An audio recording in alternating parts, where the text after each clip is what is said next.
আল্লাহ রাব্বুল আলামিন বলেন ইবুনাল আবিদুনাল হামিদুন। আল্লাহ রাব্বুল আলামিন কোরআন পাকের ভিতরে বলেন ইবুনাল আবিদুন, তওবাকারী ইবাদত করনে ওয়ালা, তওবাকারী ইবাদত করনে ওয়ালা। বেশি বেশি তওবা করবেন। এক ভাইরা আমার বুখারী শরীফের ভিতরে এসেছে দৈনন্দিন 70 থেকে 100 বার তওবা করবেন। আস্তাগফিরুল্লাহাল্লাযী লা ইলাহা ইল্লা হুয়াল হাইয়ুল কাইয়্যুম ওয়া আতুবু ইলাইহি লা হাওলা ওয়ালা কুওয়াতা ইল্লা বিল্লাহিল আলিয়্যিল আযীম। 70 থেকে 100 বার দৈনন্দিন যদি কোনো মানুষ তওবা ইস্তেগফার পড়ে, ওই মানুষটা কোনোদিন গুনার কাজ করতে পারে না। একটু জোরে বলুন না সুবহানাল্লাহ। আমার সোনার ভাইদের কাছে অনুরোধ করব, নিজের সন্তানগুলো একটু দ্বীনি শিক্ষা দেন, নিজের সন্তানগুলো অন্তত একটু মক্তবে দেন। আমাদের ছেলেগুলো শিক্ষা থেকে অনেকটা দূরে, যার কারণে যত নোংরা সব নিজেদের জীবনে বিরাজ করছে। ভাইরা আমার, ও সোনার ভাইরা আমার, এর জন্য বলবো আপনাদের ছেলেগুলোকে আপনি শিক্ষার স্থলে দেন, শিক্ষাঙ্গনে দেন। তাই সেটা বটতলা স্কুল হতে পারে, তাই সেটা যে কোনো স্কুল হতে পারে, তাই সেটা কলেজ হতে পারে, তাই সেটা ইউনিভার্সিটি হতে পারে, তাই সেটা মাদ্রাসা হতে পারে। আপনি যে কোনো পাঠশালায় আপনার ছেলেটাকে ভর্তি করে দেন, আপনার মেয়েটাকে দেন, দেখবেন আপনার বাড়িতে যখন সন্তান শিক্ষা অর্জন করবে, তখন কোনটা অন্যায় আর কোনটা ভালো ওই বাচ্চাটা বুঝতে শিখবে না শিখবে না? একটু জোরে বলে শিখবে। আমরা শিক্ষা থেকে অনেকটা দূরে, অনেকটা দূরে। এখন তো একটা দুটো বাচ্চা ছাড়া আমরা কেউ আর নেই না, তাই তো নাকি? কেননা নিলে, আর নরেন্দ্র মোদী বলে দেশ দুটোর বেশি লিও না, কেন দুটোর বেশি লিলি হয়তো এরা সংখ্যা গুরু হয়ে যেতে পারে। আমরা এখন কি, একটু জোরে কথা বলে, হ্যাঁ সংখ্যা লঘু। আর যদি বেশি বাচ্চা নেই তাহলে কি হবে? সংখ্যা গুরু হয়ে যাব। তাই অনেকে কলকাতা এখন টেনশন করছে। আমি সংবাদে দেখি মাঝে মাঝে, একজন বলছে কলকাতায় এত টুপিওয়ালা আর এত হিজাব পরা আগে দেখা যেত না, এখন যতটা টুপিওয়ালা আর হিজাবওয়ালা দেখা যাচ্ছে, মানে টেনশন করছে যে আবার কলকাতাটা দখল করি লাই কি তার ঠিক নেই। টুপিওয়ালা দেখলেই টেনশন, বরকা পরিহিতা দেখলেই টেনশন। কারণ কি? কারণ অন্য কিছু নয়, ওই যা শরাব খাচ্ছিল খেয়ে যাক, যা জুয়া খেলছিল খেয়ে যাক, কেউ বলবে না। বরং আরো ইলেকশন আসলে কবতল লাগবে, ওগা পাড়ায় দেখ হিসেব করতে, ওগার পাড়ায় একটু বেশি করে দিতে হবে। ঠিক বলছি না ভুল বলছি? ও পাড়াটার জন্য একটু বেশি করে দে, তেমন ওরা খায় জানে, তাই ওই পাড়াটা একটু বেশি করে দে, ওই পাড়াটা একটু ঠিক করে দে, ওই পাড়াটা একটু এই করে দে, ওই পাড়াটা একটু এই করে দে। যত আসবে চালাও। ও সোনার ভাইরা, আমি মুজাফফর একদিন মারা যাব, আমি চলে যাব, আমার কথাটা আপনাদের কানে রয়ে যাবে। আজ থেকে নিয়ত করুন ওই জিনিস আর খাবো না ইনশাআল্লাহ। একটু জোরে বলুন ইনশাআল্লাহ। এই বাচ্চা বলতে ইনশাআল্লাহ, তা আপনি একটু বলতে পারো না? আরে আমি ওকে খাই, তা আমিও তো বলছি ইনশাআল্লাহ আমরা খাবো না। আমরা কেউ ওই জিনিস খাবো না ইনশাআল্লাহ। একটু জোরে বলেন। হ্যাঁ, এই তো মাশাআল্লাহ, একটু তাকবীর জোরে দেন, নারে তাকবীর। আর আজকে বারে কি বার? সোমবার, সোমবার, মঙ্গলবার, বুধবার, বৃহস্পতিবার।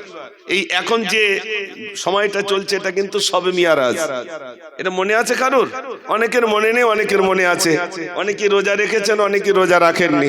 সবে মিয়ারাজের রোজা অনেকে রাখেননি। এরপরে আসছে সবে বারাত। সবে মানে রাত, বরাত মানে ভাগ্য, ভাগ্যের রাত। ওই রাতটা একটু ইবাদত বান্দেগিতে কাটাতে হবে, তাই তো নাকি ভাই? কিন্তু আমরা ইবাদত বান্দেগি তো দূরের কথা, আমরা সব গাড়ি টাড়ি ভাড়া করে রাখি, চল জিয়ারাতে যাবো, নারাই তাকবীর আল্লাহু আকবার বলে সব হুজুরগা কবরগুলো জিয়ারত করবে, নিজের বাপেরটা ফাঁকা। আছে না নেই? সারা রাত নামাজ পড়বে কি? ঠান্ডা লেগেছে বলে একটা শুক টান দিয়ে দিলে বাস স্ট্যান্ডে এসে সারা রাত নাকি ইবাদত করতেছে। সবে বরাতের রাত ইবাদতের রাত, ইবাদত করা বাদ দিয়ে টোটো করে ঘুরে মনে করতেছে যে বসিরহাটে গেলাম, তারপরে পানিগোপরা হুজুরির ওখানে গেলাম, দরগাপুরি হুজুরির কাছে গেলাম, তারপরে ফুরফুরা গেলাম, মোটামুটি আমরা মোটামুটি একটা ভালো কাজ করে এসেছি, তাই তো নাকি? একটু জোরে বলেন না। এই কথা কেতাবে লেখা নেই, এই কথা আছে যে ওই রাত্রে তোমরা ইবাদত করো। ইবাদত মানে ওই মাথা মাথা দৌড়ো গাড়ি ভাড়া করে, এর জন্য না। আপনি চলুন মসজিদে, আপনি নামাজে দাঁড়ান, আর নিজের আব্বা মার কবরের ধারে গিয়ে একটু দুটো হাত তুলে কাঁদুন। ওরা তাকিয়ে রয়েছে, ও আমার বাপ একটু দোয়া কর। এখানে লেখা হয়নি এইরকম যে হাফেজ গিয়ে কবরের পাশে দাঁড়াবে, মাওলানা গিয়ে কবরের পাশে দাঁড়াবে, না। আল্লাহর নবী বলেছেন যদি কোনো সন্তান তার বাপ মার জন্য দোয়া করে, সন্তানের চোখের পানি নাকের ডগায় আসার পূর্বে সন্তানের দোয়াটা কবুল হয়ে যায়। জোরে বলুন না সুবহানাল্লাহ। তাহলে বাপ মার কবরের পাশে দোয়া চাইবে কে? ছেলে। আহা, ছেলে কি কাঁদবে আর বলবে আল্লাহ আমার আব্বাকে তুমি ক্ষমা করে দাও। আল্লাহ রাব্বুল আলামিন বলে বান্দারে তোর আব্বাকে ডেকে নিলাম, তোর মাকে আমি ডেকে নিলাম। ওরে বান্দা তুই বড় শোকে পড়েছিস বান্দা, তুই কবরের পাশে গিয়ে বলে দোয়া কর, রব্বির হামহুমা কামা রাব্বায়ানি সগীরা। ওরে আমার বান্দারে তুই এই বলে দোয়া কর, রব্বির হামহুমা কামা রাব্বায়ানি সগীরা। বান্দা তুই দোয়া কর, তোর চোখের পানি নাকের ডগা আসার পূর্বে তোর দোয়াটা আমি মঞ্জুর করে নিয়ে তোর আব্বা মায়ের জীবনের ত্রুটিগুলো আমি রব্বুল আলামিন ক্ষমা করে দেব। একটু জোরে বলুন না সুবহানাল্লাহ। বাপ মার কবরের পাশে যান, প্রতি সপ্তাহে যান, শুক্রবারের নামাজটা পড়ে একটু আব্বার কবরের পাশে। কিচ্ছু জানেন না, কোরআন শরীফের কিচ্ছু আপনার মনে নেই, কিন্তু দরুদ শরীফটা জানা আছে তো ভাই? আল্লাহুম্মা সাল্লি আলা সাইয়্যিদিনা, এটা যেটা আমরা মিলাদে পড়ি এটা তো জানেন? বিসমিল্লাহির রহমানির রহিম এটা তো জানেন?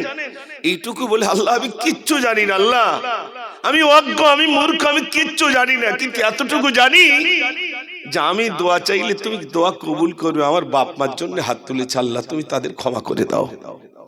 সন্তান দোয়া চাইবে, আমার আল্লাহ ক্ষমা করে দেবেন।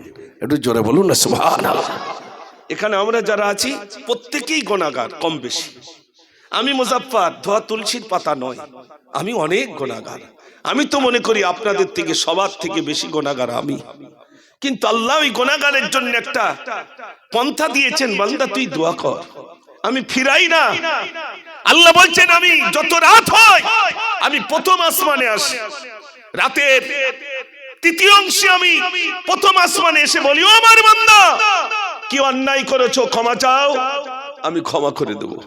ও আমার বান্দা তুমি গুনাহ করেছো, এই রাত্রে আমার কাছে ক্ষমা চাও, আমি ক্ষমা করে দেব। তোমার বাড়িতে অভাব, তুমি আমার কাছে চাও, আমি তোমার অভাব মোচন করে দেব। কি আছো আমার বান্দা, আমার কাছে চাও, যা যা চাওয়ার চেয়ে নাও, আমি দিয়ে দেব। একটু জোরে বলুন না সুবহানাল্লাহ।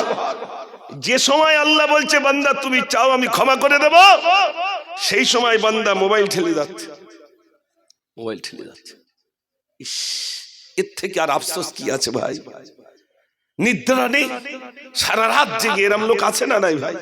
সারা রাতটা জেগে ঘুম নেই, মোবাইল ঘুম কেড়ে নিয়েছে, মোবাইল ঘুম কেড়ে নিয়েছে, ঘুম নাই, সঠিক টাইমে ঘুম নাই। ডাক্তারের কাছে যাচ্ছে, ঘুম হচ্ছে না। ঘুম হবে কি? তুমি কম্বলের মধ্যে সর্বনাশ করতেছ, তোমার ঘুমটা হবে কি? তুমি এশার নামাজ পড়ে শো। আল্লাহর নবী বলেছেন যদি কেউ এশার নামাজ পড়ে শুয়ে পড়ে, তার সারাটা রাত আনন্দে সুন্দরভাবে ঘুমে তার আনন্দে রাতটা কেটে যাবে। জোরে বলুন না সুবহানাল্লাহ। তোমার নামাজ নেই, কিচ্ছু নেই, শুধু ঠেলে বেড়াচ্ছ।